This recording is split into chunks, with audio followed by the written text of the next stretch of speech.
ताडकळसच्या महातपुरी शिवरस्त्याचा वाद पुन्हा चर्चेत, बालासाहेब अंभोरे यांनी प्रशासनालाच केले लक्ष्य. ताडकळस तालुका पूर्णा तालुक्यातील ताडकळस येथील महातपुरी शिवरस्त्याचा वाद गेल्या 2-3 वर्षापासून चर्चेचा विषय ठरत असून हा वाद सध्या न्यायप्रविष्ट आहे. दरम्यान या प्रकरणात तहसील प्रशासनाने केलेली पाहणी, पंचनामा आणि पर्यायी रस्त्याची व्यवस्था यावरून आता नवीन प्रश्नचिन्ह उपस्थित होत आहेत. सूर्यकांत विठ्ठलराव अंभोरे यांच्या शेतालगत असलेल्या शिवरस्त्याच्या वादावर तहसीलदारांनी घटनास्थळी भेट देऊन पंचनामा केला होता. तसेच शेतकऱ्यांच्या येण्या जाण्याच्या अडचणी लक्षात घेऊन पर्यायी रस्ता उपलब्ध करून देण्याचा निर्णय घेतला होता. संबंधित रस्त्याचे उद्घाटनही करण्यात आले होते. 4 जून रोजी अशोक गाडवे व इतर शेतकऱ्यांनी तहसील कार्यालय समोर केलेल्या एकदिवसीय आमरण उपोषण करून त्यांच्या मागे काहीतरी राजकीय पाठबळ आहे असे सांगितले. मात्र या संपूर्ण प्रक्रियेवर आता सूर्यकांत अंभोरे यांचे पुत्र बालासाहेब अंभोरे यांनी गंभीर प्रश्नचिन्ह उपस्थित केले आहेत. माध्यमांशी बोलताना बालासाहेब अंभोरे यांनी प्रशासनाच्या भूमिकेवरच बोट ठेवले. जेव्हा एवढी मोठी कारवाई करण्यात आली, पंचनामा झाला नाही आणि पर्यायी रस्त्याचे उद्घाटन करण्यात आले, तेव्हा त्या ठिकाणी पोलीस बंदोबस्त का नव्हता? शासकीय कारवाई करताना तेथे सरपंचलाच बोलवण्याची काय आवश्यकता होती? हे राजकीय नाही का?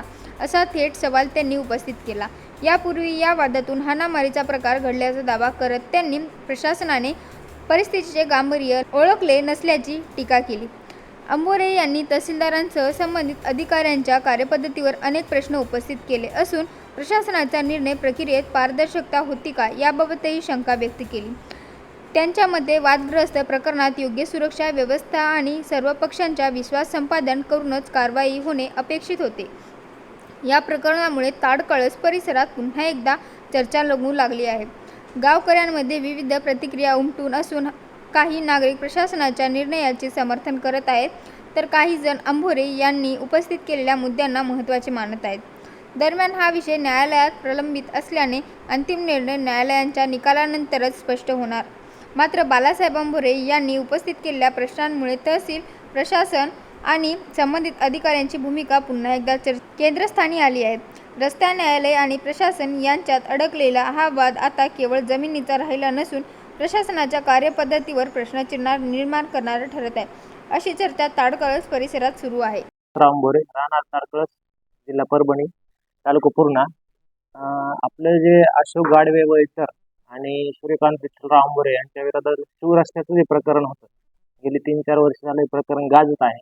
यावरून असं जी सत्यता आहे ती समोर येण्यास तयारच नाही. ज्यावेळेस हे प्रकरण चालू झालं होतं त्यावेळेस माननीय तहसीलदार यांनी गेली 2-2.5 वर्ष हे प्रकरण चालू होतं, पण यांनी सत्यता पडताळण्याची दासदीच घेतली नाही. जे प्रकरण होतं, जे शिवरस्ता होता, हा शिवरस्ता सोडून यांनी माझ्या शेतीच्या 89-90 गटातून मधोमध रस्ता दिला. बरं ठीक आहे, रस्ता दिला तर ज्या दिवशी दिनांक 16/6/2024 रोजी माननीय नायब तहसीलदारांनी पंचनामा केला, बरोबर आहे, 16/6 आणि 20/6 सुद्धा महास्वराज्य अभियान राबवण्यात आलं. या दोन्ही ठिकाणी एवढे मोठे अधिकारी होते, तर ह्यांनी पंचनामा खुला रस्ता करायचा त्यावेळेस पोलीस प्रोटेक्शन उभं पाहिजे होतं. का बरं हे पोलीस प्रोटेक्शन बोलवलं नाही? कारण यांना ह्याची तसदीक घेण्यात आलं नाही. यांना हे प्रकरण पूर्णतः दाबायचं होतं. यांनी चुकीचा जो निर्णय दिला होता, हे सगळं प्रकरण उघडकीस न यावं म्हणून ह्यांनी सगळी तसदीक घेण्यात आली. सर, महाराष्ट्र स्वराज्य योजनेअंतर्गत हे नारळ फोडायला आले आणि पंचनाम्या दरम्यान तुम्ही म्हणता पोलीस प्रशासन आलं होतं. यामागे काय तुम्हाला वाटतंय, काय रोल आहे? सर्व प्री प्लॅनिंग होती, त्याच्यामध्ये सर्वच इन्व्हॉल्व होते. जे राजकीय पाठबळ यांच्या मागे उभं होतं, हे सगळे त्याचाच प्रकार आहे. कोणीतरी ह्यांना लावून देते. यांनी अर्धवट माहिती घेऊन ही सर्व गोष्टी करतायत. आणि हे प्रकरण पूर्ण तहसीलदारांना सुद्धा माहित होतं की हे प्रकरण सध्या हायकोर्टामध्ये प्रलंबित आहे. दिनांक 27 जानेवारी 2026 स्टे ऑर्डर. मग लगेच हे हे कोणी दाखल केलेले? अशोक गाडवे विरुद्ध इतर किंवा आमच्या विरोधात किंवा तहसीलदार सुद्धा पार्टी आहे त्याच्यामध्ये. तहसीलदारांना हे निदर्शनास आलं नाही का 27/6/2026 हे प्रकरणाची स्टे ऑर्डर हायकोर्टाची आहे, तरी सुद्धा आम्हाला इतर मार्गाचा अवलंब करून आम्हाला नोटीस, तात्काळ नोटीस, एका दिवसाची नोटीस दाखल करतायत. हा कुठला न्याय? आणि स्वतः आपण हायकोर्टात दाखल करायची केस आणि स्वतःच उपोषणाला बसायचं. ज्या दिवशी मंत्रालयाचा निर्णय लागू झाला होता 27 नोव्हेंबर 2025 की मंत्रालयाने जो निर्णय दिला 15 फुटी रस्ता शिवरस्त्याच्या बांधकामाच्या बाजूने देण्यात यावं, या प्रकरणामध्ये आम्ही तयार होतो. माननीय नायब तहसीलदार येऊन स्वतः पंचनामा केला, मोजणी केली. बरोबर आहे, 15 फुटी रस्ता देण्याचं आम्ही लिखित तहसीलदारांना दिलं. ही बाब त्यांच्या समोर आली नाही. आणि म्हणजे डोळे झाकून मांजर ज्यावेळेस दूध पिते तेव्हा हा प्रकार घडतो. तुम्ही हे बघितलं नाही. हायकोर्टाची ज्यावेळेस तहसीलदार स्वतः पार्टी आहेत, 27 जानेवारीचा निर्णय हा आहे ते ऑर्डर, तरी सुद्धा तुम्ही शेतात येऊन दुसरा पर्यायी रस्ता शोधण्याचा प्रयत्न करताय. म्हणजे हे कुठला न्याय? म्हणजे काय प्रकार चालू आहे नेमका समजायलाच तयार नाही. ह्याला काहीतरी कोणीतरी खत पाणी घालते आणि निघाले अधिकारी कुठल्या तरी बिना आधी अर्धवट माहिती घेऊन. तर तुमच्या विरोधात उपोषणाला काही शेतकरी बसले होते आणि तहसीलदाराने त्यांचा एका दिवसामध्ये रस्त्याचं ते मार्गी लावायचं म्हणून त्यांना आश्वासन दिलं होतं. त्या संदर्भात नंतर तर शेतामध्ये आमचे आले होते. तहसीलदार आलेच नव्हते ना. का बरं? कारण त्यांना ज्यावेळेस त्यांनी तात्काळ नोटीस काढली एका दिवसाची, हा प्रकार ज्यावेळेस त्यांना माहीत होता की त्यांनी नंतर पडताळणी केली की कोर्टाची स्टे ऑर्डर आहे, म्हणजे यांना अगोदर बघण्याची तसदी नव्हती. स्वतः हे पार्टी असताना सुद्धा यांना ह्याची तसदी घेतली नाही की हे स्टे ऑर्डर आहे का हे बघण्याची. बरोबर. आणि शेवटी राहिला राजकारणाचा प्रश्न. इथे राजकारण येतच कुठे? राजकारण येतच कुठं? जो मंत्रालयाने निर्णय दिला त्याप्रमाणे आम्ही रस्ता देण्यास तयार होतो. तर त्यावेळेस पंचनामा करून गेले हरकर साहेब. मग काय करणार? रस्ता देण्यास तयार असताना सुद्धा पुण्यात तुम्ही हायकोर्टात जाणं, पुन्हा आमरण उपोषणाला बसणं, त्यावर तात्काळ आमचे नोटीस काढणं आणि पुन्हा इतर रस्त्या देण्याची तुम्ही तसदी घेताय. अधिकारी तहसीलदार पार्टी होऊ शकते का सर? होऊ शकतो ना, न होईल का? कारण सर्वात पहिला महत्वाचा निर्णय हा तहसीलदाराने निर्णय दिला होता. मग तो जर चुकीचा असेल तर आम्हाला या अन्यायाविरुद्ध जावं लागेल. त्यामुळे आम्ही हा जो निर्णय दिला होता हा साफ चुकीचा होता. त्यामुळे आम्ही पुढे गेलो. या प्रकरणात सर तुम्ही पोलीस पावेल काय करणार? आम्ही तर ज्यावेळेस हे प्रकरण चालू झालं 2022ला त्याच वेळेस आम्ही 15 ते 20 फूट रस्ता देण्यास तयार होतो. मग शेवटीला तोच निर्णय कायम राहिला. मंत्रालयाने 15 फूट रस्ता दिलाय. आता इतरत्र शेतकऱ्यांना त्रास देऊन ह्यांनी 33 फुटाची मागणी करतायत.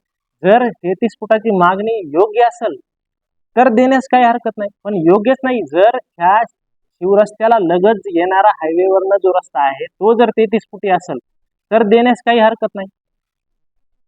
मग ह्या लगत येणारा जो रस्ता आहे तो कोणी ऑब्झर्वेशन केलं नाही. ह्याला जो हायवेवरनं जो शिवरस्त्याला लागणारा रस्ता आहे तो 10 फुटी आहे ना.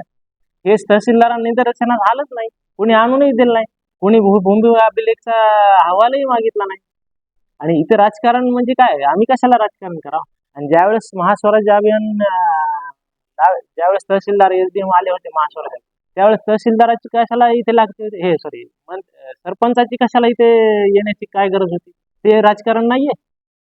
म्हणजे तुमचं म्हणजे राजकारण, आम्ही जो करतोय ते राजकारण, तुमचं म्हणजे सगळं शासकीय कर्मचारी तेच कारवाई. वा, हे कुठला न्याय आहे?